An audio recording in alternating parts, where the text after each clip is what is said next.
Halo, selamat pagi, teman.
Selamat pagi, Bu Rika.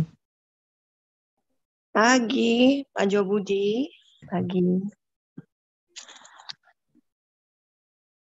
Kita nunggu yang lain dulu ya, Bu ya. Gimana nih? Pak Budi sehat ya? Sehat, Bu. Terima kasih, Lagi Bu di mana? Rika. Di rumah. Di rumah, Bu, nggak kerja. Iya, Iya. hari Lina Sabtu kerja libur. ya, Lina? Enggak juga sih hari Sabtu. Iya. Cuma Kalau cuma berdua, bertiga. per- oh iya, bertiga. Ada Pak Polin nih. Ada Pak Polin. Pagi, Pak Polin. Pagi, Siu.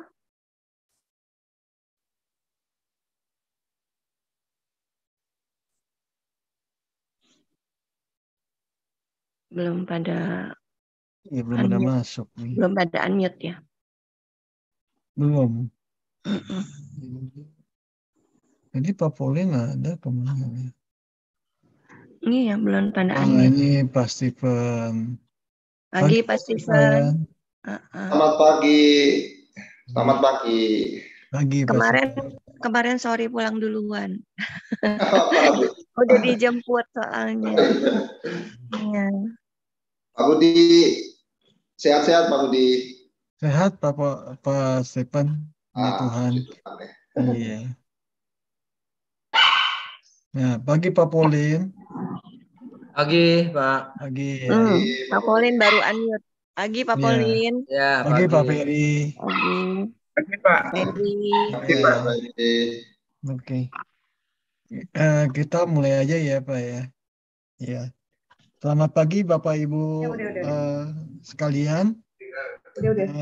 Kami mengucapkan terima kasih atas kehadiran Bapak Ibu di dalam PAS hari ini ya. Sebelum kita mulai PAS, kita akan mendengar beberapa sharing dari teman-teman kita. Yang pertama mungkin yang sudah kelihatan ini Ibu Rika. Mungkin Ibu Rika bisa mulai dulu.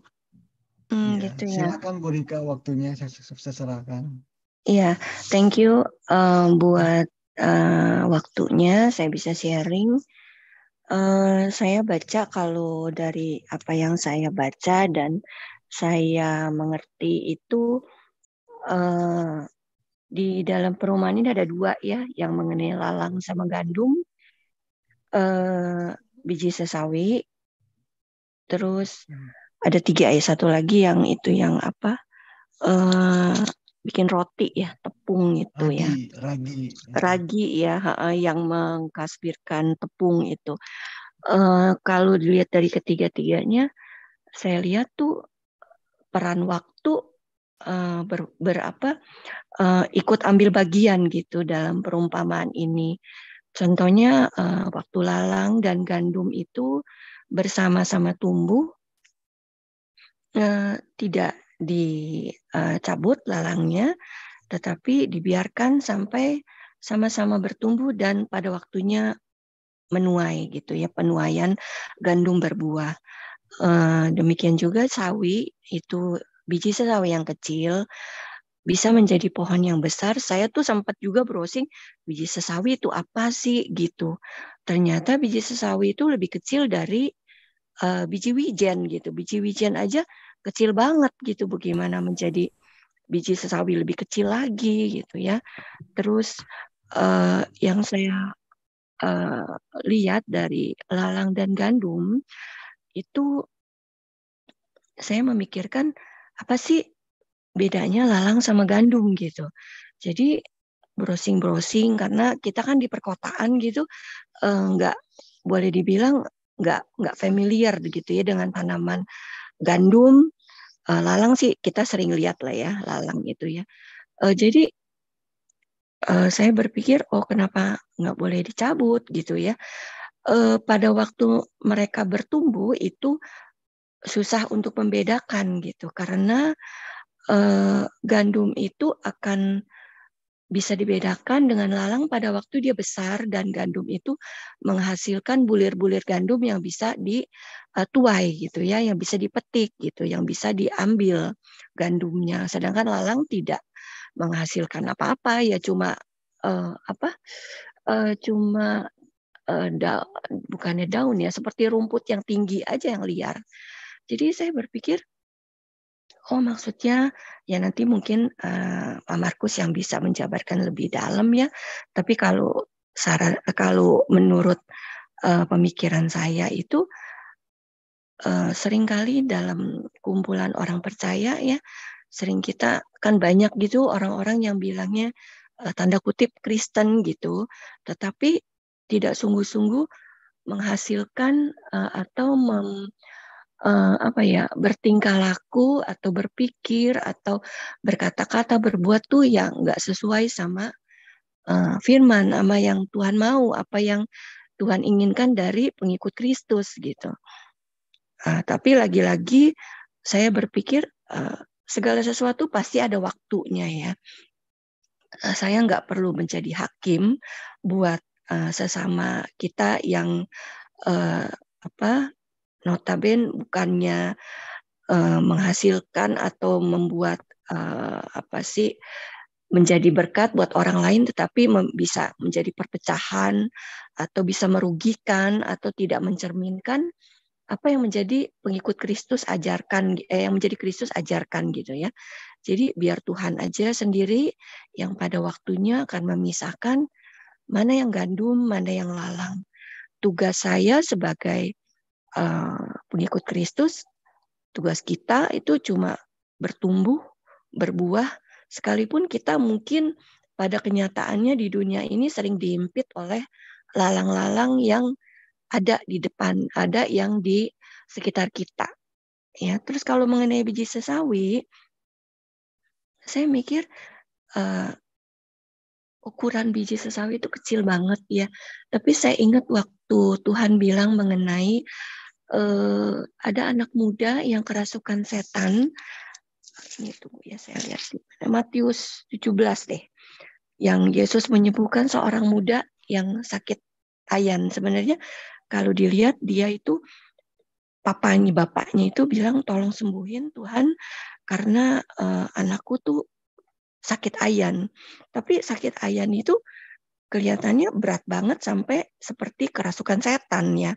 Karena dia sering jatuh ke dalam api, sering jatuh ke dalam air gitu ya. Terus Tuhan kan menyembuhkan anak muda itu ya. Tuhan bilang kan murid-murid tanya, kok kami nggak bisa ngusir setan itu gitu. Tuhan bilang karena kamu kurang percaya. Sebab sesungguhnya sekiranya kamu mempunyai iman sebesar biji sesawi saja, kamu dapat berkata kepada gunung ini pindah dari tempat ini ke sana, maka gunung itu akan pindah dan tak ada yang mustahil bagimu gitu ya. Jadi saya berpikir kadang-kadang saya berpikir iman saya kecil banget gitu ya, sangat sederhana. Tetapi saya belajar ditegur Tuhan melalui firman ini bahwa walaupun iman yang terkecil, tetapi kalau bersama Tuhan dapat membuat perkara yang lebih besar gitu ya. Bisa menjadi berkat buat orang-orang yang di sekeliling kita. Itu aja sih yang saya bisa sharing, Pak Budi. Sorry waktunya kelamaan, kepanjangan. Tidak apa-apa, Bu. Terima kasih banyak nih Bu Rika ya. Jadi kesimpulannya ya, Bu Rika bilang kita orang Kristen atau percaya itu bisa dibedakan saat dituai ya Bu ya. Iya, Terus yang dari kedua, buahnya ya. dari buahnya ya. Iya. Itu membutuhkan proses atau waktu ya, proses waktu. Iya. Yang kedua juga iman itu kalau bersama Tuhan baru bisa menghasilkan sesuatu yang luar biasa dibanding kalau kita berdasarkan kekuatan sendiri. Iya, kadang-kadang, sorry saya tambahin. Iya, kadang-kadang kita itu memang sih ya punya iman, tapi iman untuk memikirkan bahwa apa yang kita pikirkan mau terjadi gitu. Padahal kan iman itu kan bukannya apa yang kita mau itu terjadi, bukan sugesti ya, seperti banyak motivator yang berpikiran kita sugesti aja, percaya gini-gini kemauan kita gitu ya. Tapi itu kan iman seperti yang pernah juga Pak Markus sharingkan, ajarkan mengenai waktu. Matius 7 ayat 7, bukan kehendak kita yang jadi, sebenarnya adalah kehendak Tuhan yang jadi gitu. Jadinya iman bukannya berarti mempercayai apa yang kita inginkan, tapi mempercayai apa yang Tuhan janjikan, tetapi pada waktu dan saat yang Tuhan berikan pasti tepat pada waktunya. Itu sih. Oh iya, tambahan lagi jadi ya. Iman itu harus sesuai dengan yang Tuhan mau ya, bukan berdasarkan keinginan kita sendiri ya. Iya, Wah, bukan luar biasa. sugesti ya, gitu. Iya, luar biasa Bu Rika. Ini dapat 3 poin yang penting nih dari Iya, mudah-mudahan pemahaman bisa jadi tema berkat. sharing ini. Iya. Oke. Nah, kita lanjut lagi dengan Bapak Hutomo. Apakah Bapak Hutomo siap untuk sharing? Ya, siap Pak Iya. Jo. Iya, selamat pagi. Silakan waktunya saya serahkan pada Pak Hutomo. Oke, thank you. Sebenarnya aku kurang lebih sama kayak Bu Rika udah sharing ya sebelumnya. Jadi sepertinya emang butuh waktu sih. Kita tinggal di dunia ini kan Tuhan bentuk, tapi juga hidup bersama-sama dengan orang yang tanda kutip alang-alang sih. Jadi memang apa ya, Tuhan memang sudah set seperti ini sih. Jadi kita hidup di tengah-tengah dunia orang yang tidak mengenal Tuhan juga gitu. Cuman memang pas aku baca juga bertanya-tanya sih, kenapa Tuhan nggak langsung ambil aja alang-alangnya. Kalau Tuhan kan harusnya tahu ya mana yang bakal diselamatkan, mana yang enggak. Cuman mungkin balik lagi sih, kayak tertulis di yang ayat 24 itu. Apabila Allah memerintah gitu, ketika apa tuh hal kerajaan sorga itu ya seumpama gitu. Nah, jadi emang kalau yang aku dapat selain tadi Bu Rika udah bagi itu juga kalau memang seperti ini gitu, kalau Tuhan memerintah, jadi emang harus menunggu proses gitu, tidak serta merta karena dari awal sudah tahu mana yang benar mana yang salah, tapi emang harus semua tuh ada waktunya gitu. Dan juga mungkin Tuhan membiarkan waktu ini berjalan karena ya agar kita juga bisa melihat nanti yang bakal diselamatkan itu seperti apa sih, atau mungkin orang yang kelihatannya memang benar ternyata salah gitu. Nah itu bisa kita lihat bersama gitu. Untuk yang biji sesawi mungkin itu juga ya, jadi emang butuh proses. Dari awalnya emang sangat kecil gitu, tapi pas dia udah jadi pohon gitu, bahkan dia nggak sekedar bertumbuh jadi besar doang, tapi bahkan memiliki fungsi yang lain sebagai tempat tinggal burung-burung. Ragi juga kurang lebih seperti itu sih. Jadi emang dia untuk mengembangkan adonan ya, dan itu semua juga sebenarnya butuh waktu ya agar ragi itu bisa mengembangkan adonan. Jadi memang segala sesuatu tuh butuh proses, dan untuk melihat hasilnya itu kita harus menunggu sih. Kurang lebih sepertinya itu saja yang bisa saya share, Pak Jo. Thank you. Iya, baik. Terima kasih banyak Pak Utomo. Jadi poin ini Pak Utomo benar nih Pak. Ini kita semua waktu itu tidak terlepas dari proses ya, ada perjalanan. Untuk waktu itu dari masa kalau saya baca di KBBI itu kan waktu itu kan kita harus melihat dari lampau terus ke kekinian nanti yang akan datang. Jadi semuanya butuh proses. Tadi ketiga Tuhan membentuk yang lalang, terus biji sesawi, ragi, semuanya butuh proses baru bisa menghasilkan buah yang baik sesuai dengan firman Tuhan ya. Terima kasih banyak Pak Hutomo. Nah, Ya, ini karena sama-sama. masih ada waktu, apa ada teman-teman lain yang mau sharing juga? Atau Pak Hutomo menambahkan lagi, Pak Hutomo? Nambahin apa lagi ya? Aku sendiri sih nangkepnya yang kelihatan aja sih dari ayat ini, sepertinya ya menunggu proses itu sih. Dan walaupun ditanya kenapa harus menunggu, ya karena memang kehendak Tuhan gitu. Kurang lebih seperti itu sih. Oke, baik. Mau dong saya. Oh iya, silakan Pak Pauline. Terima kasih Pak Utomo ya. Ya. Saya sih melihatnya di ini memang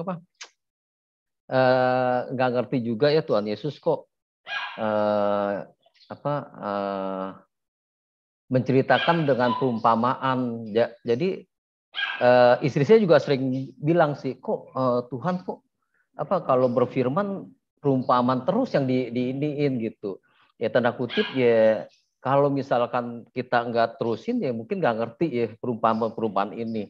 Tapi bersyukur yang minggu lalu juga kan Tuhan Yesus bilang, jawab Yesus, kepadamu diberi karunia untuk mengetahui rahasia kerajaan sorga, tapi yang kepada mereka tidak. Dan di sini juga di Matius 13 ayat 35 juga bilang kan, supaya genaplah firman yang disampaikan oleh Nabi, aku mau membuka mulutku mengatakan perumpamaan, aku mengucapkan hal yang tersembunyi sejak dunia dijadikan. Jadi mungkin Tuhan Yesus mau melihat kita sejauh mana kita mau mau mengetahui kerajaan Allah atau mau mengikuti Tuhan Yesus kali ya. Ini mungkin nanti Cuantau yang jelasin. Soalnya kalau misalkan kalau orang umum, orang biasa aja kalau nggak diceritain cuma sampai ya lalang gandum, terus ragi gitu kan, kita kan mungkin nggak ngerti kalau misalkan kita sampai sini aja gitu. Puji Tuhan ya, firman Tuhan di Alkitab ada murid-murid ya, mungkin tanda kutip ya seperti kita ini penasaran gitu, kok apa sih artinya begitu. Nah puji Tuhan, si Tuhan Yesus juga menjelaskan semuanya dengan gamblang. Saya yakin dalam hal ini kita juga begitu kali ya, kita nggak ngerti juga nih di sini nih apa sih semuanya ini ya, mungkin nanti Cuantau Markus yang jelasin supaya kita ngerti gitu ya. Mungkin itu ya ditujukan untuk murid-murid Tuhan Yesus yang setia untuk mau mendengarkan ya kan, tanda kutip juga banyak juga kan orang Kristen cuma ya sebatas baca Alkitab udah nggak ngerti, diamin aja gitu. Biar Roh Kudus sendiri yang bekerja. Tapi kalau misalkan nggak mencari ya nggak bisa juga. Seperti Tuhan Yesus bilang, ketuklah, carilah, maka kau akan mendapatkan. Thank you teman-teman. Oke, baik. Terima kasih banyak Pak Pauline ya. Pak Pauline minta, jadi intinya kita perlu memang, kalau memang kita sungguh-sungguh sama Tuhan, kita harus mendalami lebih itu ya. Sama kita orang kenal kan mesti tahu isi hatinya ya, caranya mendekati lebih banyak, mengetahui apa kebiasaannya gitu ya. Terima kasih banyak Pak Pauline. Terima kasih. Karena udah waktunya, mungkin nanti kita mendengar dari Cuantau Markus yang akan membahas tema pas hari ini. Saya ajak Bapak Ibu Saudara sekalian untuk kita berdoa dulu ya. Bapa kami yang di dalam sorga, kami mengucapkan terima kasih buat kesempatan yang Kau berikan hari ini untuk dapat mengikuti PAS. Tuhan Yesus, kami juga mengucapkan terima kasih buat tim PAS yang telah mempersiapkan sesuatunya dengan baik. Dan juga kepada Bapak Utomo, Ibu Rika, Pak Pauline, dan juga teman-teman sekalian yang menyediakan waktu, dan bahkan ada yang menyediakan waktu untuk sharing, berbagi kepada kami semua. Tuhan Yesus, tolong berkati PAS ini dari pertengahan sampai akhirnya, agar semuanya berjalan lancar dan baik. Juga kami mohon berkati dan beri hikmat kepada Cuantau Markus yang akan menjelaskan atau membahas tema PAS hari ini. Hanya di dalam nama Tuhan Yesus kami sudah berdoa dan mengucap syukur. Amin. Ya. Untuk waktunya saya serahkan kepada Cuantau Markus. Selamat pagi. Udah masuk? Selamat pagi, Pak. Iya. Ya, selamat pagi. Terima kasih untuk pelayanannya ya dari Pak Jubudi sebagai moderator, dan juga untuk pelayanan sharingnya dari Bu Rika tadi, Pak Utomo, dan juga Pak Pauline ya. Terima kasih banyak untuk pelayanan sharingnya. Nah, jadi baik sekali gitu ya. Jadi apa yang sudah disampaikan Bu Rika, saya juga setuju. Ya baik ya, yang disampaikan Pak Utomo juga baik begitu ya, berkaitan juga dengan topik kita ini gitu, dan tadi juga pertanyaan besarnya kenapa sih perlu waktu ya, yaitu memang tadi Pak Utomo juga bisa memberikan kita penjelasan dari Alkitab ya, bahwa ya seperti itulah memang yang dipilih Tuhan ya, menggunakan waktu ya untuk boleh menjabarkan ya, menunjukkan mana yang benih yang baik dan mana benih yang buruk begitu.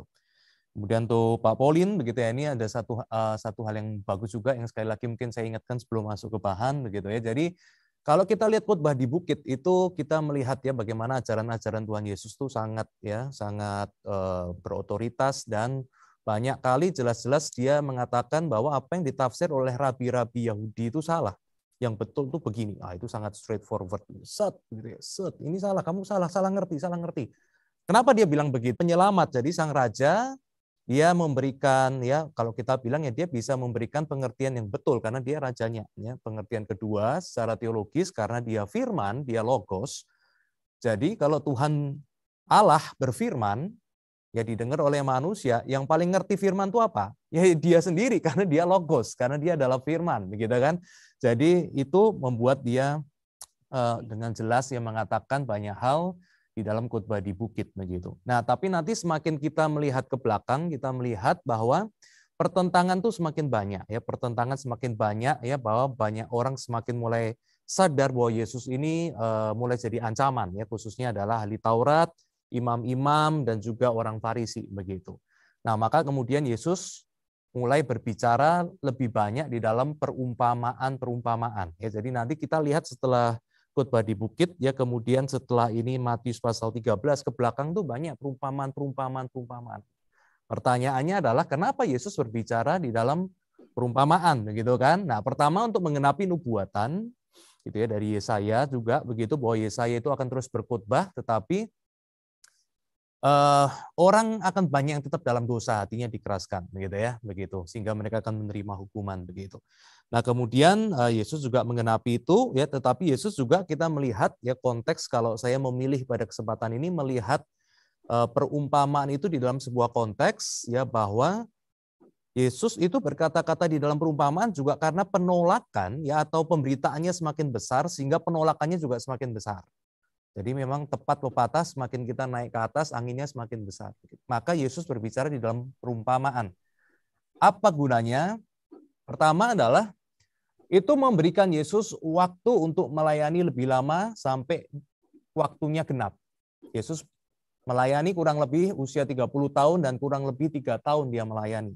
Kalau Yesus terus ya berbicara di dalam cara yang straightforward ya, jelas, potong-potong, kemungkinan belum 3 tahun, ya Yesus tahu ya, belum 3 tahun udah nggak tahan imam-imam, matiin aja sekarang. Tapi pilihan Tuhan adalah dia mau mengambil waktu 3 tahun, sehingga dengan perumpamaan itu ya dia memberi waktu, karena kan orang-orang Farisi nggak langsung kena ya, lewat perumpamaan kan orang Farisi bilang ya bagus sih, tapi kok apa maksudnya ya gitu ya, tapi nggak terlalu jelas, tapi nggak terlalu marah, nggak terlalu benci, tetapi juga di satu sisi kalau Yesus ngomong tajam juga mereka nggak suka, tetapi belum terpupuk kemarahannya ya. Sehingga apa? Sehingga kita lihat nanti sampai sebelum penyalipan Tuhan Yesus, orang Farisi sama ahli Taurat masih ada di sana. Artinya dengan perumpamaan mereka ini masih bisa datang dan dengar. Nah, harapannya apa? Ya kalau kita juga di dalam pekabaran Injil gitu ya, lebih baik orang itu bisa dengar sedikit-sedikit selama 3 tahun daripada dia datang 1 minggu marah dia nggak mau datang lagi. Benar nggak ya? Ya kan? Kita kan maunya gitu. Ya lu denger aja dikit-dikit, nggak terlalu ofensif ya, tetapi pelan-pelan kamu 3 tahun bisa dapatkan sesuatu lebih banyak, lebih jelas. Begitu kan, dengan harapan adalah di dalam anugerah Tuhan dia berespon. Gitu. Nah, ini adalah saya melihat salah satu hal yang perumpamaan bisa lakukan. Orang Farisi tetap dengar, di satu sisi dengar, sebagian ngerti, tapi satu sisi nggak ngerti ya. Perumpamaan kan punya 2 sisi. Sisi ngerti dan sisi kadang-kadang tidak ngerti, kecuali dijelaskan. Nah, inilah yang disebut sebagai ajaran rasuli. Rasul-rasul yang diberikan kunci, ngerti akan perumpamaan ini untuk mengajarkan kepada yang lain. Makanya mereka berkata tadi dikutip oleh Pak Pauline juga, ya aku memberikan kepadamu ya akan pengertian bagaimana kunci untuk memahami akan perumpamaan ini. Nah, itu yang disebut ajaran rasuli, dan kita juga sekarang mengakui pengakuan iman rasuli, dan kita hidup ya di dalam tulisan-tulisan yang ditulis ya oleh para rasul, yaitu adalah Alkitab yang menerima inspirasi dari Tuhan. Ya, jadi itu yang pertama adalah itu memberi waktu untuk Yesus menyelesaikan pelayanannya, mukjizat-mukjizat penyembuhannya, pengusiran setannya, ya perumpamaan itu. Dan juga perumpamaan itu memberikan bukan cuma waktu, tetapi juga memberikan masa. Masa bukan masa waktu, tetapi masa orang. Ya dengan perumpamaan itu orang datang, ya orang yang tidak sepinter orang Farisi ahli Taurat dengar perumpamaan juga terberkati. Bagus ya gitu ya. Mereka juga bisa mendengar. Nah, apalagi kalau mereka diajar kemudian oleh para rasul, ya rasul juga kasih tahu maknanya, begitu mereka lebih terberkati lagi. Orang yang pintar pun datang merasa, wah perkataan Yesus ini perumpamannya bagus gitu ya. Apa begitu ya yang bisa saya pahami begitu. Diajar lagi nanti oleh para rasul. Yang musuh pun dengar perumpamaan merasa juga, wah perumpamannya keren juga, bagus juga ya, nyambung sama hidup kita begitu ya. Cuman kadang-kadang masih nggak cocok gitu ya, waktu dikasih maknanya, dikasih artinya nggak cocok. Tapi mereka masih penasaran, besok ada cerita apa lagi. Nah mereka masih datang. Jadi Yesus ini betul-betul ngerti, memang dia Tuhan kita pinter gitu ya. Gitu dia tahu ya bagaimana menyampaikan firman itu dengan tepat di dalam hikmat bijaksana surgawi bagi kita manusia yang terbatas dan berdosa ini. Nah kurang lebih itu ada satu hal yang bisa saya sampaikan lagi ya berkaitan dengan penggunaan perumpamaan dan juga bagaimana rasul-rasul itu diberikan oleh Tuhan itu kunci begitu ya, yaitu untuk memahami rahasia surga, yaitu diwariskan kepada kita ya di dalam setiap kitab-kitab di dalam Alkitab yang diwariskan kepada kita ya, yaitu adalah kitab Perjanjian Baru, itu membuka semua rahasia-rahasia yang tidak diketahui oleh manusia biasa. Oke, jadi dengan itu kita sudah disegarkan lagi, yang lalu juga sudah disampaikan, dan kita sekarang melihat ke dalam peran waktu dalam kerajaan surga begitu ya, dari Matius 13 ya 24 sampai 35, dan kita melihat begitu ya bahwa sebenarnya peran waktu juga sudah ada ya di dalam konteks atas atau cerita atasnya, yaitu berkenaan dengan perumpamaan penabur begitu ya. Di situ kalau di dalam cerita penabur kita melihat ya respon yang berbeda dari hati yang berbeda terhadap firman kerajaan Allah begitu. Dan kemudian kita ada lihat aspek waktu ya, tetapi mungkin tidak terlalu jelas ya. Perhatikan bahwa ada tertulis ya matahari terbit ya, kemudian bertumbuhlah tanaman itu begitu ya. Dan kata-kata kemudian ya, apa yang terjadi kemudian ya, kemudian muncullah semak duri, kemudian terhimpitlah dia gitu kan. Nah, jadi ada waktu di situ yang menunjukkan ya mana sih benih yang bertumbuh baik, mana yang tidak begitu. Nah, di dalam bagian ini kita juga melihat begitu ya, bagaimana ada seorang penabur yang baik ya, penabur yang menaburkan benih. Nah, tetapi kemudian pada malam hari, nah ini bukan cuma zaman sekarang ada orang jahat, dari dulu ada orang jahat begitu loh ya. Ya ada orang nabur benih baik, ada yang nabur benih jahat, yang namanya fitnah ya, motong kita punya jalur, motong kita punya promosi ya, motong kita punya koneksi, itu dari dulu ada begitu ya. Makanya dipakai perumpamaan. Kalau orang dulu nggak ada orang jahat, dikasih perumpamaan ini orang nggak paham. Oh ada orang jahat gitu? Enggak. Yesus kasih perumpamaan karena itu hal normal dari dulu begitu. Nah jadi memang ada orang jahat gitu ya. Kemudian dikatakan nih, ada orang jahat, dia malam-malam menaburkan apa? Menaburkan semak lalang begitu ya. Dan kemudian ini mengejutkan karena kemudian orang-orang itu sadar seiring dengan waktu ya bahwa lalangnya itu kemudian bertumbuh bersama-sama, tapi kemudian mau dicabut, sang Tuhan mengatakan jangan buru-buru dicabut begitu ya. Karena nanti ya kamu enggak bisa bedakan, kamu salah cabut ya, nanti akarnya saling terkait, nanti kamu juga membinasakan gandumnya begitu ya. Nah, jadi kita kalau melihat sejenak aja kita agak susah bedakan ya, sama-sama ya ada bulirnya ya, sama-sama kita lihat ya batangnya juga mirip ya, bulir-bulir bijinya juga hampir sama.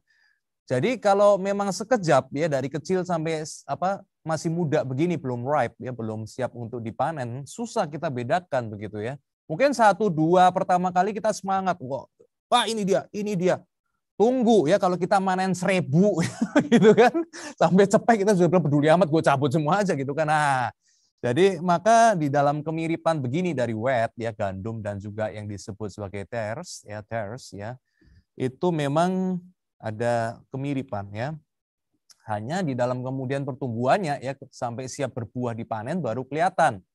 Ya, yang satu itu lebih ya biji gandumnya lebih kelihatan ya seperti yang diharapkan, dan bagaimana yang satu mulai kelihatan bentuk ilalangnya begitu ya, bentuknya mulai berbeda, biji yang keluar berbeda, dan diketahui bahwa itu adalah lalang.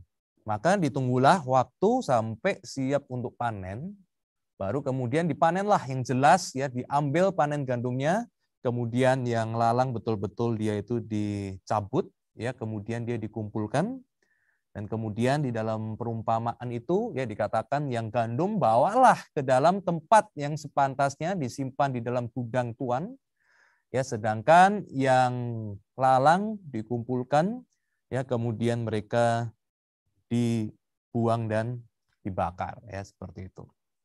Nah, ini adalah sebuah perumpamaan yang sekali lagi ya, kalau orang tidak mengerti kuncinya, ya kita ngerti, wah bijaksana ya, pinter nih tuannya begitu kan. Dia punya hikmat bijaksana untuk tidak salah gitu. Nah, itu perumpamaannya kalau dipahamin orang bagus gitu ya, tetapi ada makna yang lebih dalam lagi yang hanya diketahui para rasul yang Yesus ajarkan kepada mereka gitu kan. Yaitu bahwa memang ini kebijaksanaan yang bagus. Tapi aku kasih tahu kamu kunci lebih dalam lagi begitu ya, apa sih maknanya gitu ya. Nah, sekali lagi sebelum kita melanjutkan lebih jauh, ya kita melihat perspektifnya ya adalah bagaimana di dalam perspektif narasi ya atau kisahnya ini Yesus semakin terkemuka ya, kemudian pertentangan tuh semakin banyak ya, kondisi semakin panas begitu dibandingkan sebelumnya begitu, sehingga nanti ke depan Yesus akan semakin banyak berbicara ya di dalam perumpamaan gitu, karena pertentangannya keras seperti zamannya Yesaya ya. Orang-orang itu begitu berdosa sehingga Tuhan tahu waktu kamu berbicara mereka akan mendengar, tetapi mereka punya telinga tetapi tidak mendengar, punya mata tetapi tidak mau lihat gitu ya. Nah, ini adalah sebuah kondisi yang genting yang juga menggenapi begitu ya akan kekerasan hati manusia begitu.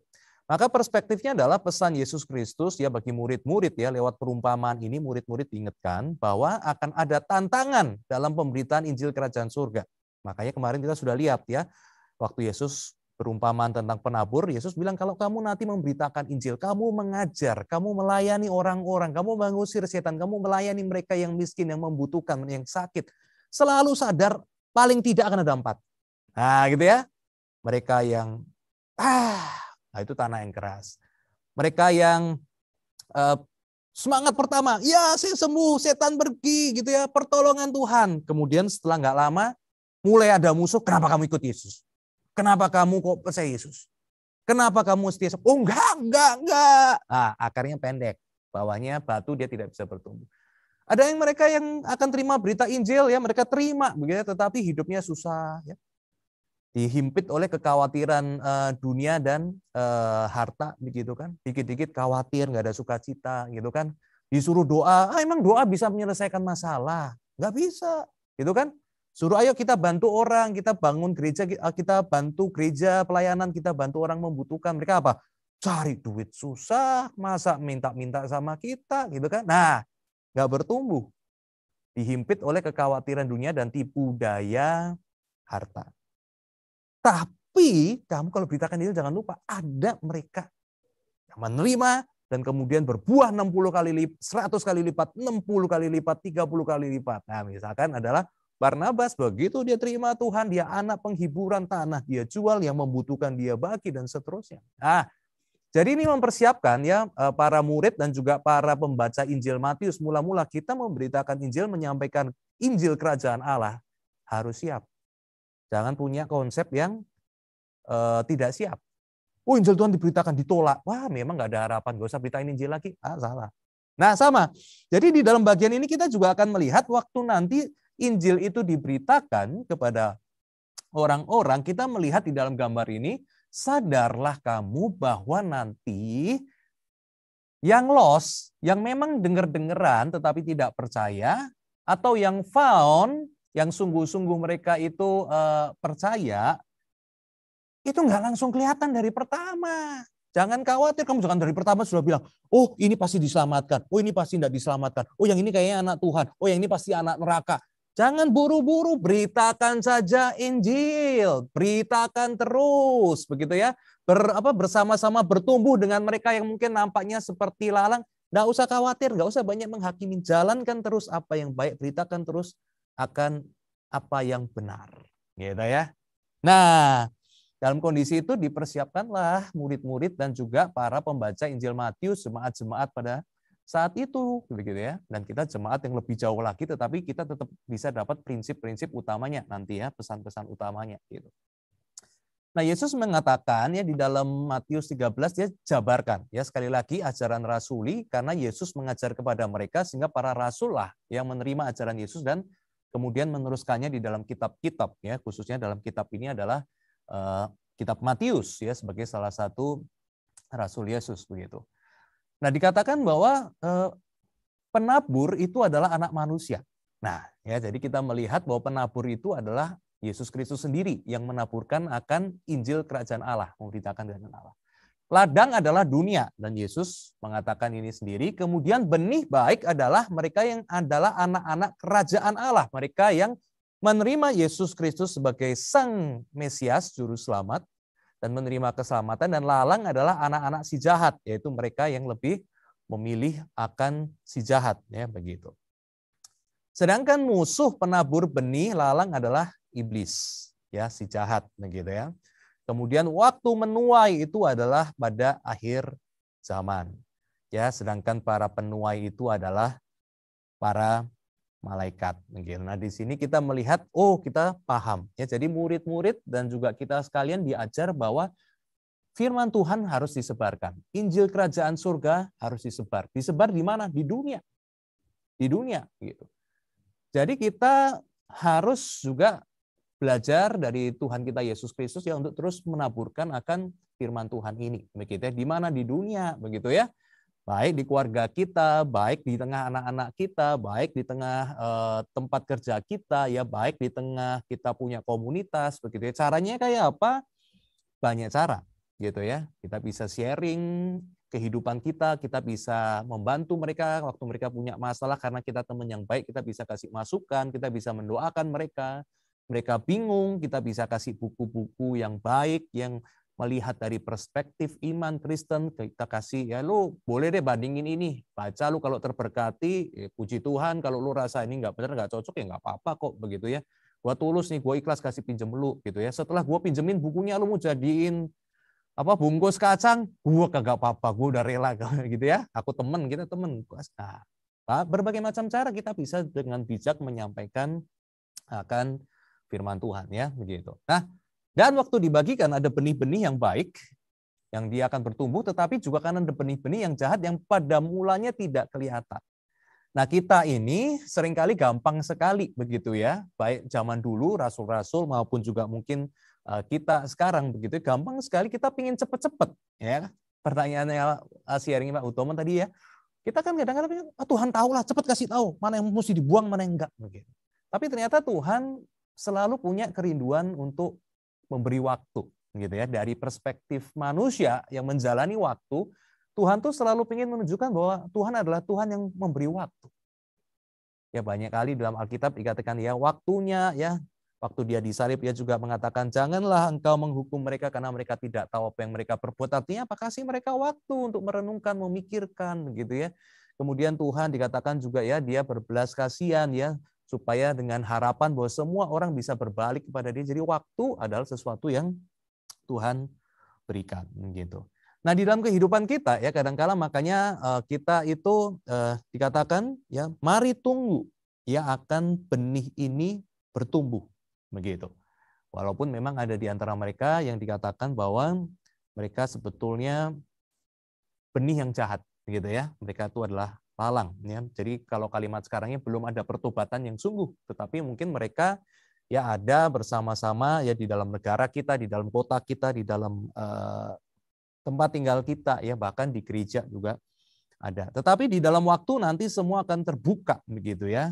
Siapa yang betul-betul ya pengikut Tuhan, siapa yang sebetulnya itu tidak betul-betul pengikut gitu. Nah, di satu sisi kita bersyukur ya bahwa ini menguatkan kita ya untuk kita itu selalu bersabar menunggu waktu ya, menunggu waktu. Dua efek ya. Satu, kita jangan terlalu cepat menghakimi. Wah, nggak bisa lah. Wah, nggak mungkin lah. Wah, celakalah dia. Masuk neraka deh dia gitu ya. kita harus sungguh waktu di dalam doa, di dalam kita melayani mereka, begitu ya, di dalam Galatia pasal 4 ya, bertolong-tolonganlah menanggung bebanmu, engkau yang lebih rohani menuntun mereka yang tidak rohani sambil yang kurang rohani sambil menjaga dirimu supaya tidak jatuh ke dalam pencobaan. Nah, lakukan itu. Ini adalah kasih, begitu ya. Dan kasih ditunjukkan di dalam waktu. Kita nggak buru-buru di dalam waktu. Itu tanda kasih ternyata berkaitan sama waktu. Sabar, tenang, mendoakan dalam waktu yang panjang, itu adalah tanda-tanda kita mengasihi, begitu ya. Dan jadi waktu itu membuat kita tidak cepat menghakimi, dan waktu juga di satu sisi adalah memberikan kepada kita itu sebuah pengharapan. Bahwa di dalam waktunya Tuhan masih ada pengharapan, mungkin ada perubahan, mungkin ada sesuatu yang bisa terjadi, mungkin ada pertobatan dalam hidup dia ya. Jadi ini adalah sebuah hal yang hari ini kita renungkan ya. Jadi waktu yang membuat kita tidak mudah menghakimi, dan waktu juga membuat kita itu penuh dengan harapan. Karena selama masih ada waktu, selama masih ada hidup, selama masih ada napas, kita masih bisa melihat karya Tuhan, gitu ya.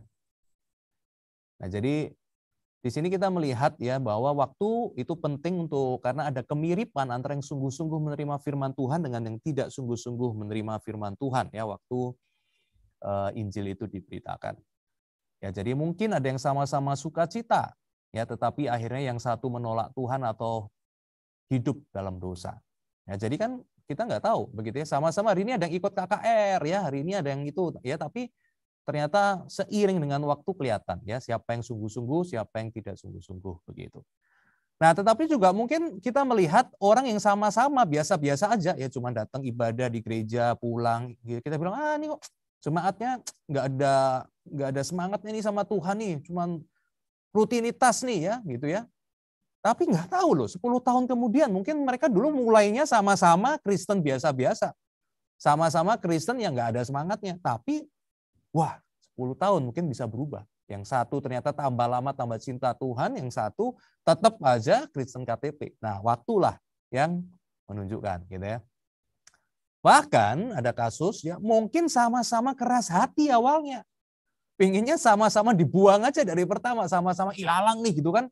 Sama-sama diinjili, sama-sama diajak ke gereja nggak mau, sama-sama tiap kali kita ngobrol santai begitu kena topik iman ya, begitu masuk topik tentang kita itu tentang Tuhan, nggak suka. Tapi nggak ada yang tahu. Ya bisa aja ternyata yang satu akhirnya menerima Tuhan Yesus, yang satu betul-betul tetap keras hati, kita nggak tahu. Ya misalkan salah satu ya orang yang ateis ya, Lee Strobel ini penulis buku yang banyak juga begitu ya. Setelah dia bertobat dari ateisme dia ya kemudian menjadi orang Kristen, dia memang orang Amerika ya. Lee Strobel ini bukunya yang terkenal adalah The Case for Christ ya. The Case for Christ itu adalah dia sebagai seorang yang suka menyelidiki begitu ya. Kemudian dia bilang, oke deh kalau Kristen itu benar, jadi istrinya Kristen. Jadi istrinya itu Kristen, nikah sama dia, dan istrinya udah berkali-kali mencoba mendoakan dia, meyakinkan dia nggak mau begitu ya, dia tetap keras begitu kan. Jadi kemudian sampai suatu saat ya Lee Strobel bilang gini, aduh kamu istri ngomong terus, ganggu. Gini aja deh, kalau memang Kristen benar saya selidikin. Kalau saya selidikin memang benar-benar, ya saya percaya. Kalau enggak, lu tutup mulut. Gitu kan. Kita ketemu orang gini kan udah pikir, orang gini bocai lah gitu ya. Udah keras hati. Tapi seiring dia selidik yang kemudian itu nanti jadi buku namanya The Case for Christ begitu ya. Dia selidik, akhirnya dia merasa, iya ya justru selama ini saya yang salah pikir. Setelah saya selidikin gitu ya, dia ketemu profesor, ketemu dosen, ketemu beberapa orang yang dia rasa kredibel ya untuk menjawab pertanyaan dia. Ya, jadi dia tuh sampai terbang antar negara, dia ketemu orang, dia tantang, dia tanya jawab gitu. Akhirnya dia, iya, ternyata selama ini saya tuh cuman perasaan saya nggak suka, tapi sebetulnya kekristenan itu dia bilang masuk akal. Dan akhirnya dia mencoba sungguh-sungguh, bukan cuma mencari Kristen yang masuk akal, tapi dari masuk akalnya ke Kristen dia mencoba, kalau engkau benar ada sesuai dengan firman Tuhan, maka engkau hidup. Saya mau ketemu sama kamu. Betul. Dia ketemu sama Tuhan, akhirnya dia bertobat, ya. Kemudian dia menulis satu buku yang terkenal ya, Case for Christ itu, kemudian nanti juga dikembangkan lagi. Ya. Jadi banyak lagi buku yang berkenaan dengan topik-topik yang menarik, yang dia rasa penting sekali. Nah jadi seperti itu ya, kita bisa melihat ya bagaimana waktu itu berperan di dalam kita melihat bagaimana pertumbuhan kerajaan Allah itu, ya, dalam kita memberitakan Injil, dalam kita itu membawa Injil Tuhan ya kepada orang-orang di sekitar kita, begitu. Itu kita bisa melihat dan kita bisa dikuatkan, gitu ya, untuk tidak buru-buru menghakimi, tetapi juga untuk tidak buru-buru putus asa, gitu ya. Aduh, udah deh, kayaknya udah nggak bisa lagi, gitu ya. Mari kita semangat, gitu ya, karena ini sudah diberikan kunci pengertiannya oleh Tuhan Yesus Kristus. Nah, kita lanjutkan beberapa hal tentang waktu ya. Jadi memang waktu itu diperlukan ya untuk serangan si jahat ya pada waktu malam ya. Jadi ini bukan waktu sampai itu tapi pada waktu malam. Jadi waktu-waktu yang memang waktu yang gelap itu si jahat seringkali itu bekerja. Nah, ini membuat kita juga harus selalu hati-hati ya. Jangan kita terlalu banyak waktu nganggur nggak jelas, itu bisa menjadi waktu di mana iblis itu masuk. Iblis itu ganggu. Ingatlah kisah Daud. Daud itu waktu itu jatuh sama Bathsheba karena waktunya yang semua sedang sibuk perang, dia santai-santai di atas sotoh, di atas lantai daripada kerajaan dia. Nah, di situ pencobaan datang. Ada sebuah perumpamaan, sebuah expression begitu ya, apa sih namanya? Kata-kata bijak gitu ya dari barat, boleh ditampilin lagi di situ yang terkenal namanya itu adalah idle hands are the devil's playground. Ya, jadi tangan yang males, ya artinya adalah hidup yang males-malesan, itu adalah tempatnya iblis itu main, gitu ya. Kalau children playground kan anak-anak main, nah ini devil's playground. Jadi kalau tangan kita itu males ya, ada aja deh iblis itu mau nyobain kita ya, seksualitas kita, pornografi kita. Kalau kita malas, kita mau ngerepotin orang pinjem duit, cari cara untuk nipu orang supaya bisa tetap santai, nggak usah kerja keras, macam-macam deh, gitu. Ya, demikian juga kita melihat gitu ya untuk ya, saya juga tuliskan di situ ya, zaman sekarang medsos itu juga hati-hati nih yang namanya hoax. Ya, hoax ya. Jadi hoax ini ada orang ngirim aja sekarang hoax tuh buzzer ya, terus kirim dia bikin panas ya, bikin situasi itu kacau begitu ya. Nah, kalau kita itu ya malas-malesan gitu kan, enggak mau pakai waktu untuk sungguh-sungguh, misalkan kita terima, wah ini bener enggak iya? Kita malas-malesan ya. Kita pakai waktu kita dengan malas tuh, akhirnya kita apa? Kita forward aja, forward. Nah, tambah di forward begitu ya, itu tambah nyebar, hoax-nya tambah ngeri gitu ya.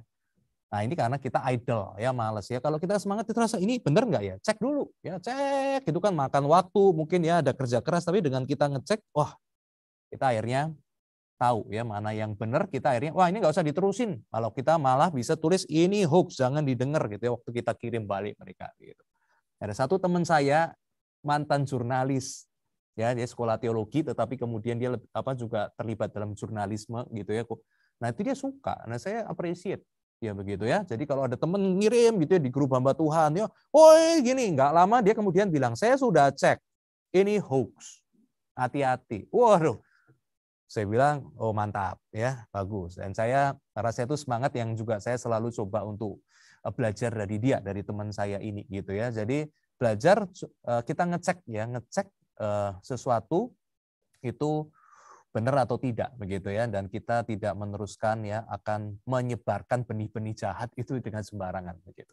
Nah, itu mungkin bisa kita lihat ya. Kemudian kita juga melihat bahwa waktu itu juga diperlukan untuk menunjukkan ya, show the true color gitu ya, menunjukkan diri yang sesungguhnya dari seseorang. Jadi seseorang itu bisa mulai baik, tetapi bisa aja dia pakai topeng, dan hanya waktu yang bisa membuktikan betulkah dia itu betul-betul baik, sabar, ya pengertian atau enggak. Demikian juga ada orang yang kayaknya itu kasar dan sebagainya, tetapi mungkin itu bukan diri dia yang sebenarnya, gitu ya. Setelah kita kenal dia lebih baik, ya setelah kita tahu dia, ternyata kita baru tahu, wah muka dia itu begitu garang apa ya, wah ternyata dia itu karena punya masalah keluarga yang banyak. Dari masa lalu ataupun sekarang. Begitu diajak ngomong, begitu diajak sharing, begitu didoakan, ya, begitu dia bisa punya kelompok kecil, dia bisa sharing, bisa keluarin semua masalah dia. Wah, ternyata pelan-pelan tidak pemarah lagi dia. Karena selama ini mungkin dia ternyata marah karena dia simpen, dia tanggung sendiri. Begitu dia bisa berbagi, begitu dia tahu dia disayang, dia dikasih, dia didoakan sama teman-teman gerejanya, kelompok kecilnya, dia lega. Dia merasa beban itu Tuhan bantu angkat. Sehingga ternyata true color-nya ya, dirinya dia itu adalah sebetulnya adalah seorang yang lembut ya, seorang yang baik. Nah, waktu dibutuhkan ya untuk menunjukkan jati diri yang sesungguhnya gitu ya. Jadi inilah peran waktu ya, demikian juga peran waktu ya Demikian juga tadi ya, waktu itu yang betul-betul gandum, yang perlu menunjukkan show true color-nya apa ya, butuh waktu ya. Demikian juga lalang. Dan demikian juga waktu begitu ya, akhirnya memberikan kepada kita itu nanti final verdict ya, atau keputusan akhir yang terbukti gitu ya. Jadi waktu itu yang akhirnya nanti setelah semua jalan ya, true color-nya kelihatan, baru kita bisa punya bukti yang cukup untuk mengatakan inilah yang A, inilah yang B, inilah gandum, inilah lalang. Nah, kisah Daniel adalah kisah yang seperti itu. Dia harus habiskan waktu dibuang ke gua singa. Tetapi juga nanti itulah ya waktu yang akan membuktikan Daniel ini adalah orang yang termakan siasat politik dan memang tidak ada Tuhan yang melindungi, ataukah memang dia adalah seorang yang cinta Tuhan dan Tuhan memutuskan untuk melindungi dia karena dia orang yang benar. Nah, waktulah yang membuktikan. Dan waktulah yang membuktikan bahwa Tuhan bersama dengan dia. Ya, dilindungi dari singa-singa, dan akhirnya kita tahu keputusan finalnya bukan Daniel yang dimatikan di gua singa, tetapi keputusan finalnya adalah Daniel dikeluarkan dari gua singa setelah beberapa waktu yang sangat menegangkan, dan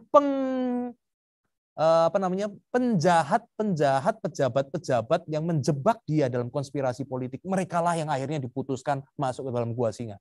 Dan mereka semua akhirnya dihukum mati di situ ya, karena singanya lapar dan malah menyantap mereka, gitu kan. Nah, jadi ini adalah waktu ya, memang waktu membutuhkan waktu untuk mengumpulkan bukti yang nyata. Ya, jadi sekarang dalam kehidupan kita ya, kita bersyukur ya ada waktu. Dan waktulah nanti ya, kalau sekarang kita diperlakukan tidak adil, diperlakukan tidak betul, kita sekarang difitnah hal yang buruk, tunggulah waktu. Nanti akan ada keputusan akhirnya yang menunjukkan siapa yang benar, siapa yang salah. Itu akan muncul. Bukti-buktinya akan muncul, karakternya, dan nanti kita akan tahu siapa yang benih yang baik dan siapa benih yang jahat begitu. Oke, nah, sekarang kita sedikit berhenti dari pembahasan waktu, kita istirahat sejenak, masuk ke beberapa intermezzo ya, jadi intermezzo yang berkaitan juga dengan ini.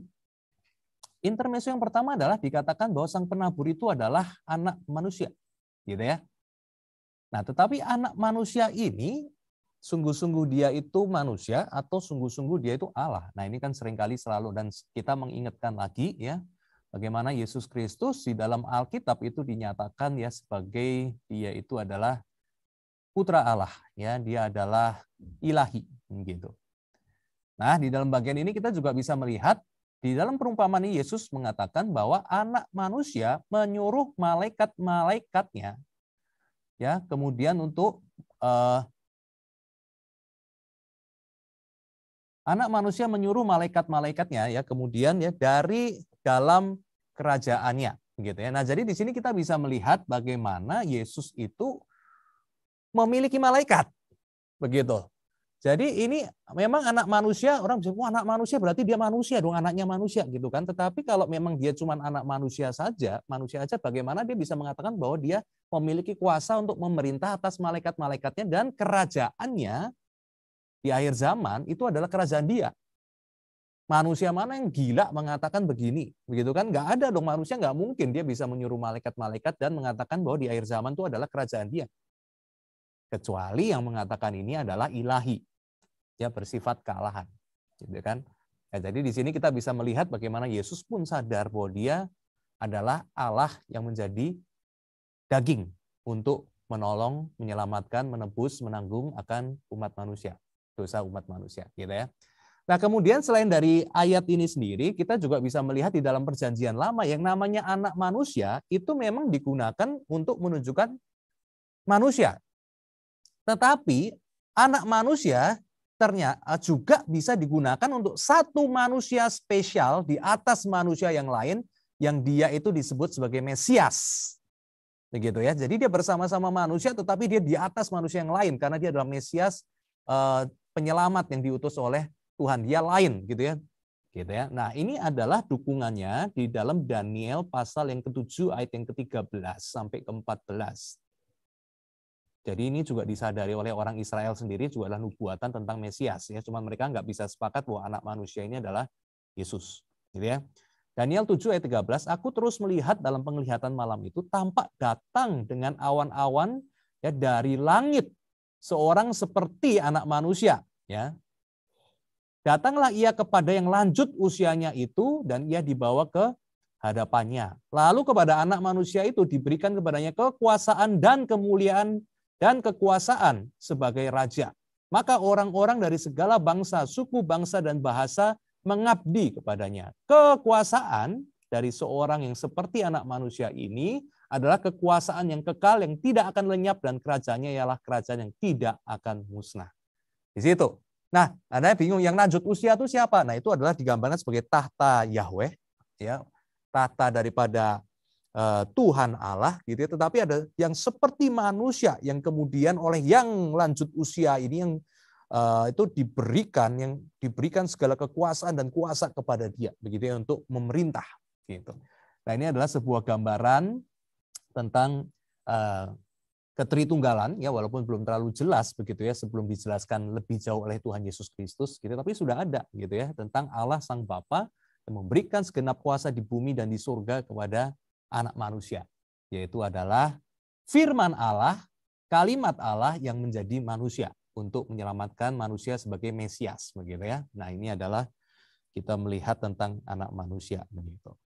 Nah, itu intermezzo tentang anak manusia gitu ya. Jadi kita melanjutkan lagi dengan sedikit intermezzo, yaitu tentang bagaimana mereka itu dibuang gitu ya ke api begitu ya. Kalau kita melihat di Matius ini kan bagaimana gandum ini dibawa ke gudang, sedangkan yang lain itu yaitu adalah lalang dicampakkan ke dapur api, di sanalah akan terdapat ratap kertak gigi begitu ya. Nah, ini adalah tentang penghukuman begitu ya bagi mereka yang tidak percaya begitu. Nah, ini intermezzo aja ya, tidak menjadi pembahasan luas ya, tetapi bisa mengintermezzo begitu ya. Jadi di akhir zaman memang akan ada penghukuman begitu ya bagi mereka yang tidak percaya. Kemudian kita bisa lihat ya mereka yang tetap di dalam dosa, tidak menerima pengampunan dosa begitu ya, itu dibakar gitu ya. Nah, berkaitan dengan neraka, banyak di antara kita selalu berpikir tentang api begitu ya, dan di sini dilemparkan ke dapur api begitu.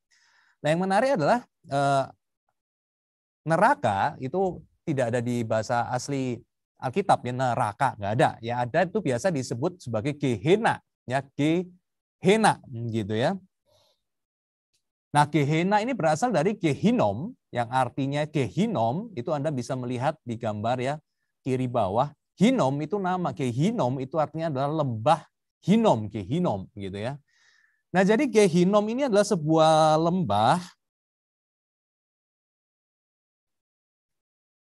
di bagian selatan dari kota Yerusalem gitu ya, dari kompleks Bait Allah di atas begitu ya. Kemudian kompleks itu cukup besar. Nah, di bagian bawah itu adalah lembah turun yang disebut sebagai lembah Gehinom. Nah, ini adalah kota modern begitu ya. Jadi tidak menggambarkan 2000 tahun yang lalu, tidak sepadat itu juga begitu ya.